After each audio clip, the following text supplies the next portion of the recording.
3 people, including a 12-year-old, were burnt to death on Saturday evening in a shack fire at Joe Slovo Informal settlement in Milnerton. Now, residents say the incident could have been avoided if promises to relocate them, made after shack fires in 2016, had been kept.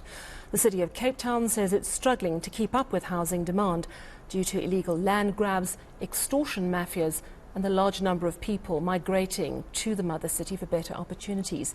eNCA's Nobesuthu Hejana reports.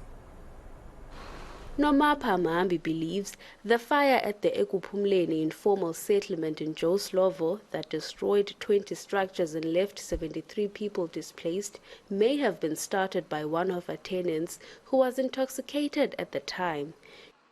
She thinks he threw away a cigarette butt, which caused the blaze that claimed 3 lives, including that of a 12-year-old. She says all 3 deceased had been renting from her since January and were staying on the upper floor of a double-story informal structure. Mahambi says she's lucky to have made it out alive.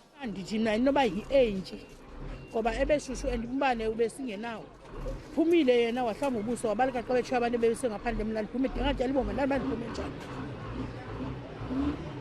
kwabe sekusitsha ke ngoku wacaba ke ngoku aba bantu abaphumanga bebehlala kwirumu eziphezulu and bedeki laa mama ebengangam so noba uyisakele uphuma umntana inoba ebelele omnye umfana wesithathu kuthiwa ebeshushu kakhulu kodwa uthe sephumile ofisikhalisa loo mama xa jikayo kanti naye uyokutsha. Other community residents say this isn't the first fire that claimed lives. They blame City of Cape Town officials for failing to address the housing issue in the area.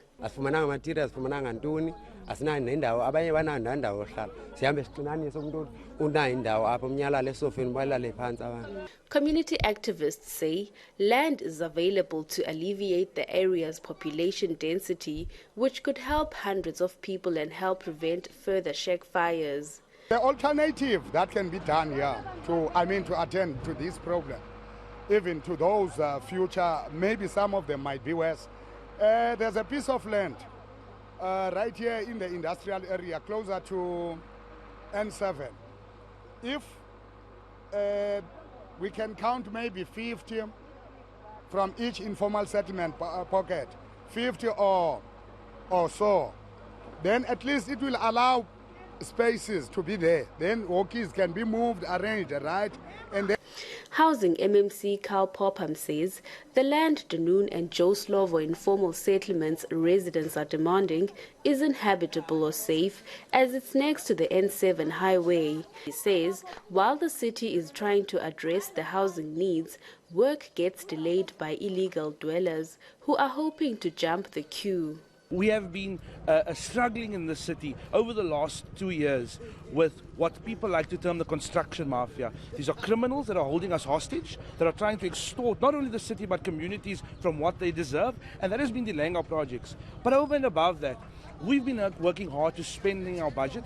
In the last financial year, 93.7% of our budget spent, 99% of our informal settlements upgrade grant, ISUPG, to ensure that we deliver to communities. But it also is a word of caution to our residents and those migrating for a better life in Cape Town, that we cannot over-densify spaces, particularly the area where this took place, Joe Slovo and Dunoon, informal dwellings on top of each other, and that is not safe. City's disaster risk management team says it will continue to provide humanitarian support alongside other stakeholders. SASSA has been informed to provide humanitarian assistance. The City of Cape Town can no longer provide building materials for the fires as the national grant that we use to pay for this extra service has been cut. Western Cape Police say they are still investigating the cause of the fire. The identities of the deceased are yet to be confirmed. Nobesuthu Hejana, Cape Town.